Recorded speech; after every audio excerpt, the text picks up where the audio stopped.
दोस्तों, जैसा कि आप सभी को पता है कि म्यूचुअल डाइवोर्स तो एक आसान प्रक्रिया के तहत है जो मिल जाता है, कम समय के अंदर मिल जाता है अगर पति पत्नी दोनों सहमत होते हैं तो। पर अपन बात करें अगर कंटेस्टेड डाइवोर्स की, एक तरफा तलाक की, तो ये तलाक है जो आसानी से नहीं मिलता है। कोर्ट के अंदर भी है जो इसका प्रोसीजर काफी लंबे समय तक चलता है। तो जिस पार्टी के द्वारा डाइवोर्स का केस डाला जाता है और सामने वाली पार्टी जो होती है, दोनों ही है जो यहाँ पे परेशान हो जाती है। जल्दी से है जो इस डाइवोर्स का परिणाम है जो नहीं आता है, तो जिनको भी यहाँ पे दूसरी शादी करनी है वो जल्दी से है जो दूसरी शादी नहीं कर पाते हैं। तो इसी पे ये माननीय सुप्रीम कोर्ट का एक बहुत ही महत्वपूर्ण ऐतिहासिक फैसला आया है, ऐतिहासिक जजमेंट है। इसके तहत है जो पति बिना तलाक के दूसरी शादी कर सकते हैं। पति के ऊपर है जो आईपीसी 494 का केस है जो नहीं बनेगा, नहीं चलेगा अगर वो बिना तलाक के दूसरी शादी करते हैं तो भी। तो मामला क्या है, क्या बातें हैं जो इस जजमेंट के अंदर कही गई है, इसके लिए आपको अंत तक पूरा वीडियो देखना होगा, तभी पूरी जानकारी समझ में आएगी।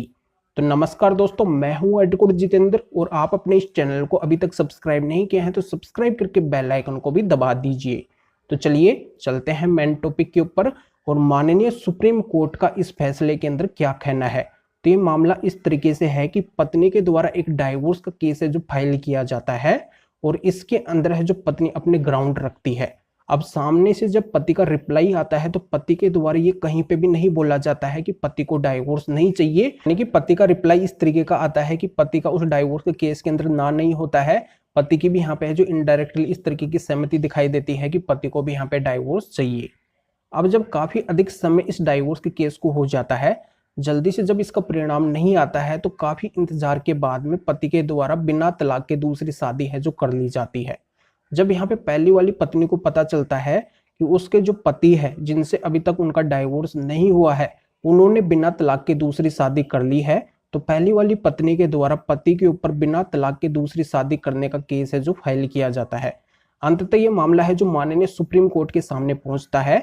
तो माननीय सुप्रीम कोर्ट के द्वारा मामले को गहराई से देखा जाता है और पत्नी को यह बोला जाता है कि आपने जो डाइवोर्स का केस फाइल किया है उसके अंदर जो पति ने रिप्लाई पेश किया है तो उसके अंदर पति की भी है जो इनडायरेक्टली सहमति है जो दिखाई दे रही है, क्योंकि पति भी वहां पर रिप्लाई के अंदर ये नहीं बोल रहे हैं कि उनको डाइवोर्स नहीं चाहिए। यहाँ पे है जो काफी अधिक समय जब इस केस को हो गया है, इसका जब परिणाम नहीं आया है, तो पति ने यहाँ पे जो शादी करी है बिना तलाक के, तो पति ने यहाँ पे इनलीगल नहीं किया है और पति का जो दूसरा मैरिज है ये वैलिड है, यानी कि इसको वैलिड है जो करार दिया जाता है माननीय सुप्रीम कोर्ट के द्वारा। और ये भी फिर पत्नी को बोला जाता है कि आप तो चाहती है कि आपका डाइवोर्स हो, आप तो डाइवोर्स लेना चाहती है, इस वजह से आपने है जो डाइवोर्स का केस फाइल किया है। पर जो आपके पति है उन्होंने भी रिप्लाई के अंदर इनडायरेक्टली सहमति है जो जाहिर कर दी है कि उनको भी डाइवोर्स चाहिए, उन्होंने भी मना नहीं किया है।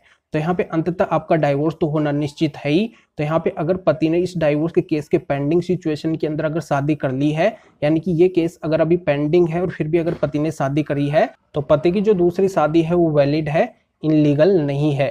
तो जानकारी यहाँ पे समझ में आ गई होगी कि अगर आपका मामला भी सेम ऐसा ही है, इस मामले से अगर बिल्कुल मिलता हुआ है, तो बिल्कुल आप इस जजमेंट का पूरा फायदा उठा सकते हैं। आप भी है जो इस तरीके से बिना तलाक के दूसरी शादी कर सकते हैं। आपके ऊपर भी है जो आईपीसी 494 का केस है जो नहीं बनेगा, यानी कि बिना तलाक के दूसरी शादी करने का केस है जो नहीं बनेगा। जानकारी आपके समझ में आ गई तो वीडियो को जरूर लाइक करिए और शेयर भी करिए जो और लोगों तक ये जानकारी है जो पहुंच सके। और इस जजमेंट का लिंक है जो इस वीडियो को डिस्क्रिप्शन के अंदर दिया गया है। तो आप सभी का बहुत बहुत धन्यवाद।